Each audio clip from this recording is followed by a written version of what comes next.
Манай сүнс Бурханы сүнс ажиллаж байна. Нүдэнд харагдаж гарт баригдахгүй ч гэсэндэ Бурхан ажиллаж байгаа гэдэгт итгэхийг хүсэж байна. Мөргөл болгон дээр хурж ирж залбирах үед та бүхний дотор Бурханы сүнс дүүрэн амьдралын төгсгөл хүртэл ялалт байгуулсан амьдралаар амьдрахыг хүсэж байна. Өнөөдөр Библийн эсдэг рүү эргэн орох юм бол төрөх цагаас эхлүүлээд сон байсан хүн босоод үед бүхий л хүмүүс баярлаж хэн ч гэсэн баярлах тийм зүйл юм. Гэтэл суух хүнийг эмчилсэн эдгээсэн тэр үйл явдалтай дургүй байсан хүмүүс бөгөөд тэр хүмүүс нь хэн бэ гэхээр шашны удирдагчид юм. Эсэргээр эдгээр хүмүүс баярлах ёстой байтал бүр эсэргээр уурлсан. Тэгээд тэр дагалдагчдаар Есүсийг дахин амьлсан талаарх мэдээг дамжуулахад улам их уурлаад тэднийг байрвчилж шоронд хийсэн. Амин. Энэ үед толгоогоо тахах үед би ээж сандрахгүй өнгөрсөн 7 хоногт яриндээ энэ одоо юу яриад байна гэсэн юмцтай байх юм бол их санагдаж байна. Тэгвэл өнгөрсөн 7 хоногт тэднийг бариад шоронд хийсэн. Тэгвэл түүний дараагийн өдрийн талаар өнөөдөр ярьж байгаа юм. Дараагийн өдөр захирагчид, аглагчид болон хуулийн багш нар Иерусалимд суларцгаав. Тэгээд тэргүүн дахилж Аннас, Кап, Йохан, Александр болон түүнгүүн дахилчдын ургийнхан бүгд байлаа. Амин. Захирагчид, тэргүүн дахилчид, аглагчид нар цугларсан гэж байна. Тэрэн тухайн үеийн өнөөдрийн Солонгос улсын хурлынхан байдагтай адилхан тухайн үеийн улсын хурлаа буюу тухайн үеийн нийгмийн дээд зөвлөл юм аа. Тэгвэл энэ хүмүүс яагаад цугларсан бэ? Яагаад цугларсан бэ гэхээр төрхөөсөө л сунх байсан хүн болсон гэдэг үннийг хүлээн зөвшөөрөхийг хүсэх учраас цугласан юм аа. Төрхөндсөн цагаасаа л сунх байсан хүн болсон гэдэг зүйлийг хүлээн зөвшөөрөх юм бол юу асуудал үүсвэ гэхээр тэд нар Есүсийг хүлээн зөвшөөрөх нь гэсэн үг юм. Есүсийг хүлээн зөвшөөрч түүний дахин амьдлалтыг хүлээн зөвшөөрсөн гэсэн үг юм. Тийм учраас эдгээр хүмүүс Есүсийг өгөөсөхийн тулд цугларсан юм аа. Тэгвэл тэглээгээд түүнийг мөн өгөөсөхөд маш хэцүү байдалтай байсан. Яагаад тэгэхээр Назарын Есүсийн нэрээр босоод алгаад үсрэн магтаж байгаа хүн байгаа учраас нүдэнд харагдаж байгаа учраас юм аа. Өөрсдөө ч гэсэн мэдж байгаа юм аа. Өөрсдөө ч гэсэн тэр хүн төрхөөс эхлүүлээ сон өвчтэй байсан. Тэр хүн босоод үсрээд магтаж байгаа зүйлийг өөрсдөө ч гэсэн мэдж байна. Тийм учраас энэ хүмүүс яг одоо мухардалд орчихсон байна. Ямар мухардалд вэ гэхээр Есүст итгэж чадахгүй, өгөөсгөж чадахгүй ийм тодорхой бас байдалд орчихсон байна. Итгэж чадахгүй, итгэхгүй байж чадахгүй. Эднэрийн ийм тодорхой бус байдал юм аа. Бидний эргэн тойронд гэсэндээ ийм хүмүүс байдаг юм аа. Христ итгэлт гэрүүлд төрөөд аяндаа мэдээжийн дадал байдлаар сүмд явдаг ч гэсэн яг үнэндээ Есүстэй хоригчлон уулзсан тийм туршлага байхгүй хүн. Христ итгэлт гэр бүлийн төрөөд сүмд явсан ч гэсэн би итгэдэг юм шиг, итгэдэггүй юм шиг. Зүгээр л багасаа л сүмд явдаг байсан учраас сүмд явдаг. Гэвч би Есүстэй уулзсан туршлага байхгүй. Энэ нь өөр юм аа, ойлгосноо? Тийм учраас тодорхойгүй байдалтай байна.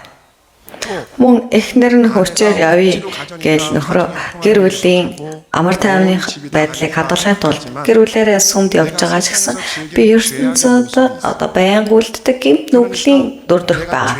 Гэтэл гэмт төрхөтойгоо сүмд хурж ирээд мөргөл өргөсөн ч гэсэн бүх зүрх сэтгэлээр тэр мөрөглийг өргөж чадахгүй. Яагаад тэгэхээр би гэм үйлцэн гэдгийг өөрөө мэдж байгаа учраас итгэж хэцүү, үл итгэж хэцүү байдалд байх юм аа. Мөн зарим хүмүүс нь итгэлийн амьдралаар амьдрахдаа гүн ухаан игээд мэрэгүү ухаанаар ханддаг. Тийм учраас Есүс нийгмийн энэ ариун хүмүүсийн дунд тэр хүмүүсийг ойлгохдоо тийм хүмүүс бас байгаа. Сүмд явсан ч гэсэндээ сүнслэг байдлаараа бурхантай уулзаж, сүнслэг байдлаараа бурханыг мэдэрсэн туршлага байхгүй. Тийм учраас итгэж хэцүү, итгээгөө хэцүү. Ийм байдалтай байдаг. Тэгвэл ийм хүмүүс би хэлье. Та бүхэн магадгүй ийм хүн байгаа бол сайн сонсоорой. Өөр арга байхгүй. Есүсийг хүлээн зөвшөөрч итгэхийг хүсье. Өөр арга байхгүй маа. Энэ тодорхойгүй байдлыг хурдан шийдэхгүй бол өөхөн хүртлээр тодорхойгүй байдлаар сүмд явах юм аа. Бодоод үзэхэд тэр үнэхээр ямар их харамсалтай вэ? Цаашдаа 20, 30 жил, 40 жил сүм рүү дахин илүү их ирэх болгон 7 хоног болгон эрэхтэй би итгэсэн ч итгээгүй ч биш. Сүмд яг үнэндээ сайн яваад байгаа юм шиг, явахгүй байгаа ч юм шиг ийм нөхцөлтэйгээр 20, 30, 40 жил тасралтгүй сүмд явуулаа гэвэл би бодвол энэ нь ямар их хөөрхөлтэй амьдрал вэ? Тэгвэл хажууд хүндээ ингэж хэлж өгөөрэй. За одоо яг хэлээрэй. Сайнэр хэлж байгаа дээр итгэе.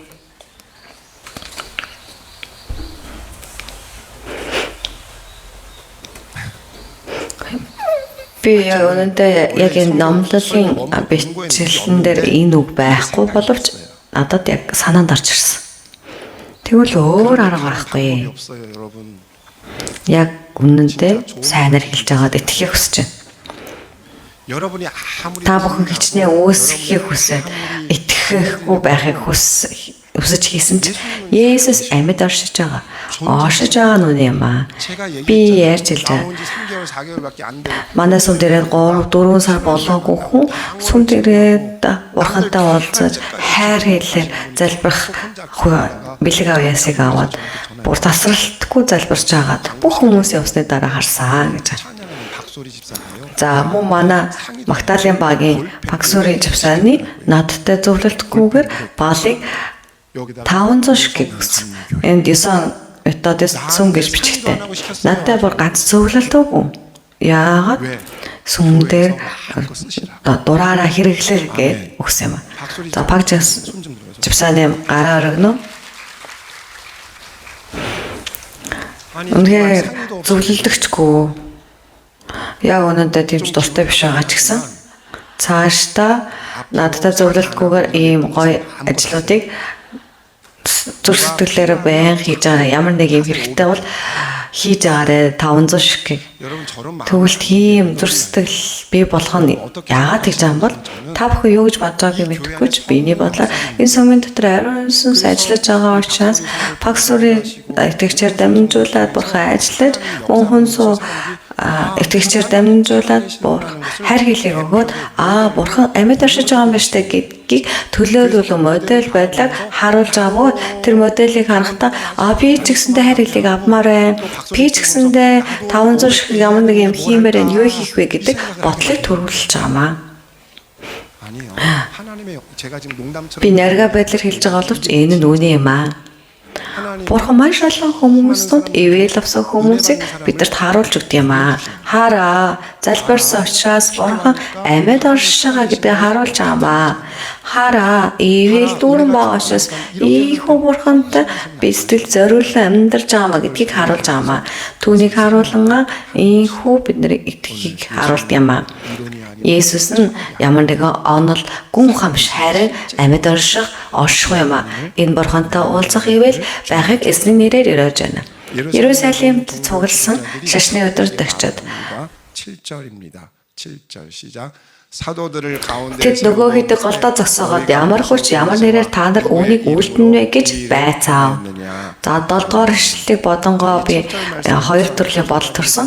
Нэгдүгээрт нь шүүх танхимд байгаа элч нарыг та бүхэнийг бодоод үзээрэй. Тэд нар зөвхөн Есүст итгэснээс өөр зүйл байхгүй. Тэд нар Есүсийг дахин амьлсан гэдэг мэдээг бусдад хуваалцснаас өөр зүйл байхгүй.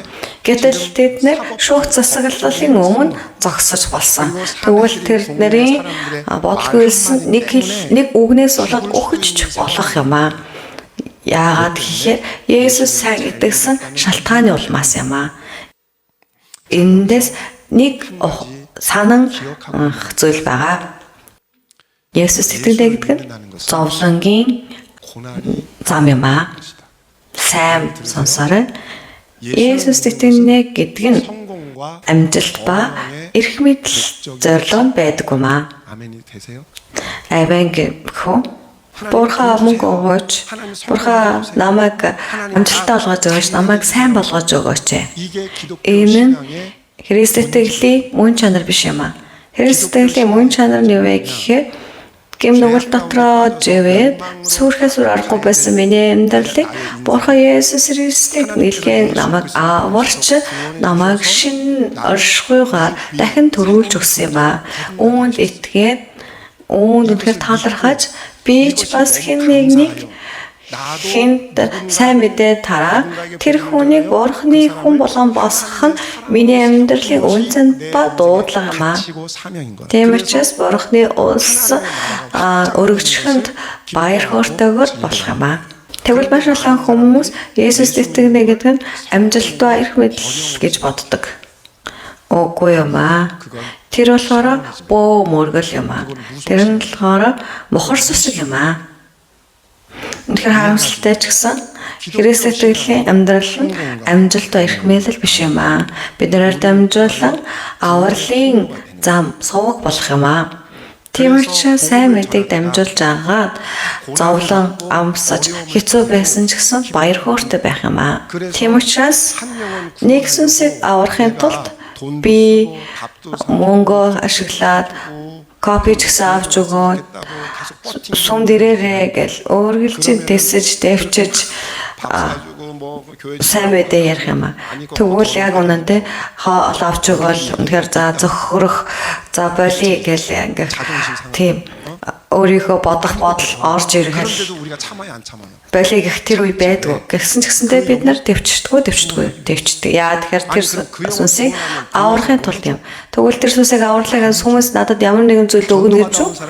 Тэгвэл тэр сайн мэдээ тарааж байгаа тэр гудамжинд тэр 10,000 вон юм өглөө гэхэд тэр хүнд сүмээс хийж өгдөг ганц ч байхгүй. Тэгвэл яагаад тэгээд юм бэ? Яагаад очиод хамт сэтгэмжээ дарж өгөөл, хоол авч өгөөл, цаа хамт ууй гээл бэлэг авч өгөөл. Яагаад тэгдэм юм бол? Энэ нь бид Христ хүмүүсийн дуудлага буюу үнцэн учраас юм аа. Хичнээн сэтгэл ингээл санаа хэцүү дургуурчсэн ч гэсэндээ ирүүлсэнд ирнэ л үсттэй юунда тэгэж ингээл ирэхгүй байгаад идэм болоо. Магадгүй энд ирээгүй тийм хүмүүс байдаг үсттэй. Байдаг гэж хариулж өгөөрэй. Байдаг шүү дээ. Өнөөдөр ч гэсэндээ сүмд ирүүлжтэй нэрэ баяртай байна гэж өглөөнөөс хойш яриад бүр өчигдөр хүртэл ирнэ гэсэн амлалт өгсөн ирнэ. Өнөөдөр ирээгүй тийм хүмүүс байгаа үсттэй. Үнэхээр бүр сэтгэлээр унахаа. За тэгээд сэтгэлээр унаалаа. Эсвэл дахиад дараад дахиж залахгүй гэл тэгдэг үе байдаг үсттэй. Тэгсэн ч гэсэндээ бид нэр дахин залгадаг. Яагаад тэгэхээр тэр сүнсийг аварна гэдэг нь бидний дуудлага юм. Сүмэн тийм юм аа. Сүмэн та бүхний зүрх сэтгэлийг тайван болгох гэж оршдог юм биш ээ. Тэр нь Христ итгэлийн амьдралын шалтгаан байж болно. Магадгүй та бүхэн амар тайван байж баяр хөөртэйхэн тулд Христ итгэлийн амьдралын шалтгаан байж болох ч энэ нь Христ итгэлийн амьдралын зорилго биш юм аа. Христ итгэлийн амьдралын шалтгаан нь хувийн шалтгаан байж болно. Харин Христ итгэлийн зорилго нь Бурханы улсын төлөө зорилготой юм аа. Тэгвэл Паул Филиппийн 2:18 дээр баяр хөөртэй байна гэж хэлсэн. 말씀 한번 읽어봐요. 시작. Үүнчлэн та нарч баяртай байж надтай хамт баярлан хөөрөөрэй. Амен. 기뻐하리라. 아멘. 할렐루야. Паулын өчлөл нь юу вэ гэхээр би хичнээн шорон дотор гацсан байгаа гэсэн би энэ шоронд байгаа байдлаараа дамжуулаад сайн мэдээ улам илүү дэлгэрэх юм бол би энэ байдалтай баяр хөөртэй байна гэсэн. Амен.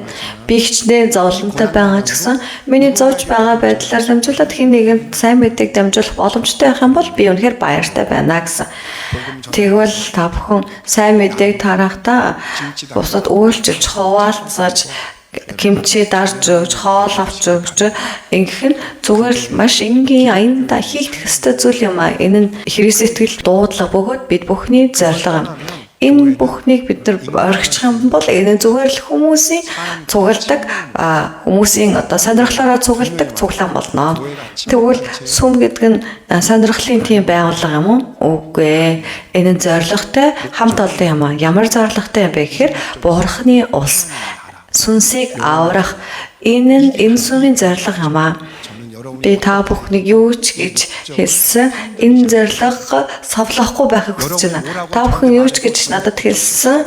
Одоо яах ч аргагүй. Бурхан намайг пастор болгож дуудсан түүний төлөө л дуудсан ба. Та бүхний зүрх сэтгэлийг тайтгаруулж, та бүхнийг амар тайван байлгаж, та бүхнийг баяр хөөртэй байлгах гэж намайг дуудаагүй ба. Ойлгосноо? Амен. Жохон ойлгохыг хүсэж байна. Тийм учраас яагаад пастор тэгж сүнсийг аврыг гэж тэгээд идэв би. Яагаад тэгэхээр энэ нь намайг дуудсан Бурхны дуудлага буюу энэ сүмийн оршиж байгаа зорилго юм аа. Энэ бол сонирхлын цуглаан биш юм аа. За мөн Петр болон Иохан нь энэ шашны удирдагчдын өмнө зогсохдоо тэднэрт ямар үг хэлсэн бэ гэхээр тэд нар элч нараас та нар ямар хүч ямар нэрээр та нар үүнийг үйлдэнэ гэж асуусан.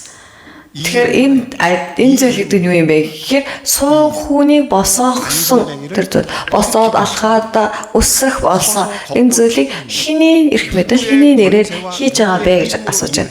Тэгвэл эднэрийн асуулт нь асуудал байна. Тэд нар л мөн чанараасаа гарчихсан байна. Энэ хамгийн том цун болсон асуудал нь юу гэхээр суунгаа хүн боссон байдал юм. Тэгвэл асуулт нь ямар байх ёстой вэ? Та бүхэн хэрэг байсан бол юу гэж асуух ёстой бэ? Хэрхэн энэ хүн босвоо гэж асуух хэрэгтэй үстэй. Гэтэл энэ хүмүүс нь хэрхэн боссон бэ гэж асуухгүй хэний ямар эрх мэдэл хэний нэрээр хийж байгаа юм бэ гэж тэдний гол анхаарал юунд байна гэхээр эрх мэдэл ба нэрэнд байна. Тийм учраас тэдний асуултыг одоо маш арай энгийнээр тайлбарлах юм бол энэ газрын бүхий л эрх мэдэл энэ шашны удирдагч бидэрт байгаа. Тэгвэл бид нар биш л бол ийм зүйл байх боломжгүй. Гэтэл та нар хинээс зөвшөөрөл аваад энэ ажлыг хийвээ гэж асууж байна. Би тэгээд эднэрийн үгийг бодонгоо өнөөдрийн сүмийн үнэхээр өнөгтэй байдлыг харсан. Сүмэн Есүсийн сайн мэдээ үсэг аврахын талаар ярихын оронд харин ямар нэгэн тогтолцоо байр суурийн талаар ярьдаг. Мөн сүмэнд хэрхэн Христийг дамжуулж хэрхэн хайрлаж хэрхэн бид нар Христчний амьдралаар амьдрах вэ гэдэг талаар анхаарах биш харин хэний байр суурь өндөр вэ? Миний байр суурь хаана вэ? Тэс дараа миний эрх мэдэл хаана вэ гэдэг дээр алуух анхаарч байна. Тийм учраас өнөөдөр шашны удирдагчтай адилхан суунгаа хүн бослоо гэдэг гайхамшигтай ажлыг харсан хэрнээ хэрхэн тэр босвоо гэдгийг асуух биш та нар хэний нэрээр энэ зүйлийг хийвэ гэж уурлаж байна. Бурхны ажлыг харсан хэрнээ яагаад ингэж хийж байна? Яагаад биднээс зөвшөөрөл авахгүйгээр чи энэ ажлыг хийвэ гэж уурлаж байна. Загнаж байна. Ингүүл болохгүй юу? Болохгүй шүү дээ. Суугчтай хүн болсон 40 жилийн туршид ойлгохгүй жисэн суугчтай хүн болсоод алхаад үсрээд бурхныг магтаж байхад асууж түүнийг байцаах харин бурханд алдыг өргөд баярлаж хөөрөхстэй зүтэй. Гэтэл төвд Шиний эрх мэдлэр хийвэ гэж маш энгийнээр жишээ авах юм бол өнөөдөр ингээд энд сунгавчтай юм байна. Гэтэл манай сүмийн нэг живсааны түнд залбирсан чинь нөгөө хүн чинь босцсон. Гэтэл би гаднаас орж ирээснэ нөгөө нэг сунгавчтай хүн чинь алхаал үсрээл магтчихээн. Тэгэл би харсан чинь нөгөө живсааны залбираал нөгөө хүн чинь босчтэй. Тэнгүүд нь би тэргүүн пастор живсааны юмгээ бодъё. За живсааны яа та ингэж хийж байгаа юм бэ? Яа надад хэлэхгүйгээр энэ сунгавчтай хүнийг эдгэж байгаа юм? Яагаад надаас зөвшөөрөл авахгүйгээр тэр сунгавчтай хүнийг босгож байгаа юм гэж хэлэл болохгүй юу? Болохгүй зү. Тэгвэл би ямар пастор болох вэ? Ухаангүй пастор болно зү. Энэ яг тэр байдлыг хэлж байгаа маа. 근데 교회 안에서 계속 Гэтэл сүмийн дотор тийм байдал үргэлж бий болоод идэг. 왜 Цэвэрлэгээ хийнгүүл яагаад надаас зөвшөөрлөхгүйгээр цэвэрлэгээ гэдэг. 자리에 당신이 와서 청소를 하는 Яагаад миний цэвэрлэх ёстой байр дээр та ирээд цэвэрлж идэг вүлээ? Би багтчихэд гэхээр яахаараа миний багтаалын байр суурийг булаа надаас булаа нь вэ? 예를 들어보면 За мөн нэг зүйлийг бас шишээ татах юм бол би гадаа гарахгүй дөрөв давхрын хоолны газар өстой айгүй их шугатай. Тэгэл дээшээ гарсан чинь л манай Ким Санян сананы өөрийнхөө эсийн бүлгийнхэнтэйгээ хамтдаа дэхийг хүсчээ. За ямар ч тач дөрөв давхрт бүр 10 хүн ирээлцтэй хамтдаа найрлал сангамсаал идчихэ. 어때요? Тэгвэл оюу мухая. 좋아야 돼, 안 좋아야 돼? Тэгсэн чи би баярлах ёстой баярлах ёстой. Тэгснэ би очсон би ерөөсөө мэдэхгүй байсан зүйл. 장로님 이러시면 안 Чангааны 됩니다. дуудснаа ингэж 어떻게 болохгүй 나한테 шүү. 보고도 안 하고 이런 Ягаад 일을 надад хэлэхгүйгээр ийм ажил болох 이 вэ? Хийж болох 애창단에 вэ? 지금 삼겹살 기름 Ийм 튀어가지고 галтоогоо 기름 냄새 어떡하지? сангамсаалын тоосыг гаргаж ирээ. Тэр тоосны өнөрийг би яах вэ? Одоо бүгдөө болцгоо гэж хэлвэл би ямар пастор болох вэ? Муу хүн болноо. 나쁜 놈이에요. Муу хүн болох юм аа. Сайн хэлээ. Үнэхээр гайхалтай юм аа. Би яаж таслах вэ? Би аяг угаах ч туслах уу? Үнэхээр баярлаа. Бурхны ажлыг хийж гин шүү дээ. Гэвч бид нар үргэлжил миний эрх мэдэл, миний байр суурийг асууд. Би өдөртөгч байхад миний үгийг яагаад сонсохгүй байна? 내가 Би 회장인데 дарга байхад надад тайлгдахгүй байна. Яагаад дэс дараагаа баримтлахгүй надад ингэж хэлэхгүйгээр надад зөвшөөрлөхгүйгээр өргөлөг тэгж хөгж байна. 나한테 보고도 안 하고 헌금을 그렇게 많이 하냐고. Үнэхээр эмээдтэй ч гэсэндээ ийм зүйл бий болж болох юм аа. Тэгвэл сүмийн дотор Бурхны ажил алга болох юм аа. Хэн тэгж ажиллах юм бэ? Тэгвэл сэргэлтэн зогсох юм аа. Тийм учраас үгийг бясалгаж авах үедээ дахин амьдсан Есүсээс Петрт хэлсэн үг санаанд орсон. Иохан 21:22-ээс 22. 말씀 시작. Петр түүнийг хараад Есүст "Эзэн минь энэ хүн яах вэ?" гэсэн. Есүс түн "Хэрэв би ирэх хүртлээр түүнийг байлгахыг гэж хүссэж энэ чамд ямар хамаа байна ээ? Чи намайг даг гэж альдав." Энэ юу гэсэн үг вэ гэхээр дахин амьсан Есүс Петртэй уулзаад чи амиа золиослох болно гэж хэлсэн. Гэтэл амиа золиослох болно гэдэг үгийг сонсонгуудаа хажууд нь байгаа Иохан яах бол гэж бодсон. Тэгснэ "Эзэн таны хайртай Иохан одоо яах вэ? Миний бодлоор бол надтай адилхан бас амиа золиослсон болно гэхээр гоё зүгээр дээ. Би ганцаархнаа өвхөн гэдэг чинь жоохон харамсалтай шүү дээ" гэхэд эзэн Петр чамд ямар амаатай бэ? Чи өөрийнхөө дуудлагынхаа замаар л яа. Энэ хүн яах вэ гэдэг чи юунд нь өөртөө харьцуулна вэ гэсэн. 비교하는 게 아니라 Дуудлага нь би бинтэйгээ харьцуулдаг зүйл биш ээ. 그러니까 내 사명이 높고 Миний байр суурь юм учраас миний дуудлага өндөр. Чиний одоо байр суурь доогор учраас чиний дуудлага чинь жижигхэн ингэж хэлж болохгүй. Бид нар бүгдээрээ хийнч байсан. Бүгдээрээ адилхан дуудагдсан хүмүүс юм аа. Тийм учраас сүмийн дотор юу байх вэ гэхээр энд ямар нэгэн байр суурь биш харин үүргэл байх юм аа. 지기가 있는 거야. Ямар нэгэн дэс дараа албан үүрэг биш. Харин өөрөөр байх. Би сүмийн дотор тэрүүн пастрын байр суурь биш харин тэрүүн пастрын үүргийг л биелүүлж байгаа.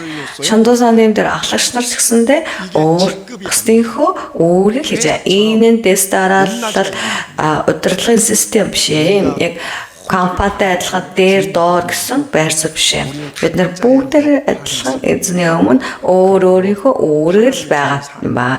Тийм учраас Бурхны өгсөн тэр дуудлагыг аваад өөрийнхөө тэр үүргийг хамгийн сайн хийгээд хэн нэгэнд маш сайн мэдээг дамжуулаад байх ажиллахыг хүсэж байна.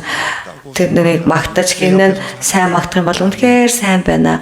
Баярлалаа. Миний ажил зогсоод хамтдаа магтъя гэж За мөн найралтууны болж гэсэнтэй илүү хүмүүс олонгуул илүү хэрээч гэн. Гэтэл өстө дээр одоо ямар ч зай алга орох боломжгүй гэж хэлж болохгүй.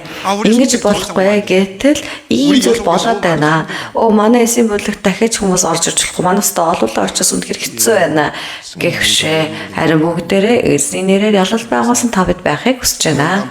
Тийм учраас та нар ямар их мэдлэр хийний нэрээр энийг хийн вэ гэхэд Петр ийхүү хариулсан. 8 болон 9 дээр энэ үед Петр ариун сүнсээр дурж түүнд ард түмний захирагчид болон ахлагч нараа бид уг өвчтөе хүнтэй сайн үлгэснийгээ төлөө тэр хэрхэн эдгэсний тухайд өнөөдөр байцаагдаж байгаа бол тийм учраас одоо шашны удирдагчид ямар ч үн чанаргүй асуулт асуух үед энэ хүн яаж аврагдваа гэдэг талаар биднээс асууж байгаа бол гэдэг ямар ч үн чанаргүй асуултыг үн чанартай асуултаар сольж байгаамаа. Тэр өөрөөр хэлбэл Петр энэ удирдагч нарын фокус цөмийг болохоор өөрчилж байна. Хамгийн чухал нь Бурхны ажил хийгдэж байгаа нь чухал болохоос ш хинээр дамжуулж хийгдэж байгаа гэдэг нь тийм чухал биш юм аа. Энэ нь өнөөдрийн үгийн зөв юм. Хинээрч дамжуулан Бурхан ажиллаж болно. Түүнд нь талархах хэрэгтэй юм аа. Халелуя. Ийм үзгийг өгсөн талархах хэрэгтэй. Өнөөдөр тийм учраас баярлалаа гэдэг үгийг байх хэрэгтэй юм аа. Магадгүй өөр зүйл хийх гэсэн үгүйсэхгүй шүү дээ. Өнөөдөр жимс идэхдээ юман сун живсан нэгэ баярлалаа гэж хэлээрэй. Тийхүү ажилласан Бурханд алдрыг өргөж байгаа юм аа. Доогийг өгсөн хүнээр дамжуулаад гэсэндээ бид нар талархлыг өгч байгаа. Хамгийн гол зүйл нь хинээр дамжуулан биш харин Бурхан ажиллаж байгаа гэдэг нь л чухал юм аа. Халелуя. Тэгвэл Бурханд алдрыг өргөхийг хүсэж байна.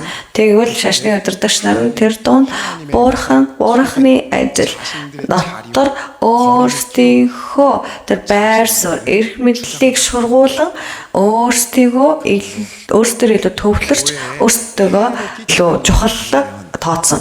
Тэгвэл сумын дотор ямар нэгэн зүйл хийгдэх үед тухайн хүнд алгадаш баярлаа талархах хэрэгтэй юм аа. Миний хийж чадахгүй зүйлийг хийж өгөхөд баярлан талархах хэрэгтэй юм аа. Гэтэл Юудын дээд зөвлөл энэ шашны удирдагчдаар өөрсдийнхөө тэр эрх мэдлийн байр суурийг баримтлахын тулд Бурханы энэ ажлыг хүлээн зөвшөөрөхгүйгээр илүү их Бурханы ажил тэднэр саадулж байна.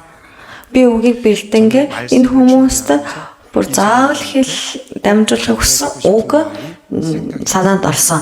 2016 онд нээлттэй хийсэн кино Гуксан гэдэг кинон дотор гардаг үг буюу юу чухал юм бэ гэдэг үгийг дамжуулахыг хүссэн. Бурханы ажиллал чухал байдаг. Чиний нэр чухал гэж үү? Сүнсийг аварна гэдэг нь чухал болохоос хэн хийсэн бэ гэдэг нь чухал гэж үү? Бид нар Бурханд алдрыг өргөх нь чухал болохоос чамд заавал тайлгнах нь чухал юм уу? Бурханы нэр дээш өргөх нь чухал болохоос хэн мэдсэн үү мэдээгүй юу гэдэг нь чухал биш шүү дээ. Амен. Хажууд хүнтэй яг чин сэтгэлээсээ ингэж мэдчихлээ. Юу чухал юм бэ? Бурханы ажлын өмнө чи юутай пастор ч гэсэндээ алга болох хэрэгтэй. Бурханы ажиллаж байгааг өмнө би ч гэсэндээ алга болох хэрэгтэй юм аа. Зөвхөн Бурханы алдар л үлдэх хэрэгтэй. Үнэхээр харамсалтай ч тийм ч гэсэн би Бурханыг зөвшөөрөх хүртэл маш сайн ажиллаж байгаад түүний дараа алга болохыг хүсэж байна. Улам мөргүй алга болох юм. Жижигхэн мөрч үлдээж болохгүй. Би алга болсны дараа намайг бүр санах хүн байхгүй хэрэгтэй. Зөвхөн Бурханы алдар. Тэглээгээд би тэнгэр рүү алга болохгүй. Учраас их санаа зовох хэрэггүй. Зөвхөн Бурханы алдар л амен. Халелуя. Тийм учраас бидний амнаас сум сэргэлтэрлээ гэвэл пастор сайн байснаас биш ээ. Бурханы алдар юм аа. Итгэгч нар олуулаа цугларлаа гэвэл Бурхан ажилласан юм аа. Хэн нэгэн өргөлөө гэвэл тэр нь Бурхан тэр хүндийн ивээс очсон юм аа. Ийхүү бүхий л зүйлийг Бурханд алдрыг өргөнө. Зөвхөн бид нэр хамт олонны бидний зорилго нь ерөөсөө тэр юм аа. Бид нэр зорилготой хамт олох, зорилготой амьдрал, бид нар ямар зорилготой амьдарч байгаа гэхээр бурханд алдрыг өргөх юм аа. Амен. Энд хийж нэр үлдэж болохгүй юм аа. 119 жилийн түүхтэй энэ сүмийн түүхэнд хийнийч нэр үлдэж болохгүй юм аа. Тэгвэл бид нэр бурхны алдрын төлөө алдрын төлөө бид нар амьдрах зөвхөн бурхны нэр дээш өргөгдөх үед энэ сүм байх үед энэ сүмээр дамжуулан та бүхний гэр бүл зүүж гисэн тэр сүнслэг өрөөл урсах юм аа. Одоо ч гэсэндээ бурхан амьдтай оршиж байгаа бөгөөд тэр ивэлэр дүүрэн байхыг өрөөж зөвхөн Есүс үлдсэн байхыг хүсэж байна. Тийм ивэл байхыг хүсэж байна. Амен. 할렐루야. 찬양도 시간했다고. Би Магдалины багт 20 жил байлаа гэд нэрээ үлдээх гэж хичээх хэрэггүй. Удирдаач өөрийнхөө нэрийг үлдээх гэж хичээх хэрэггүй. Төгөлдөр хоорч гэсэн өөрийнхөө нэрийг үлдээх гэж хичээх хэрэггүй шүү. Энэ сүмийн би ахлагч байлаа гэд нэрээ үлдээх гэж оролдох хэрэггүй. Би ч гэсэн пастор гэд нэрээ үлдээх гэж хичээхгүй. Өөртөө нэрийг үлдээх гэж оролдох хэрэггүй.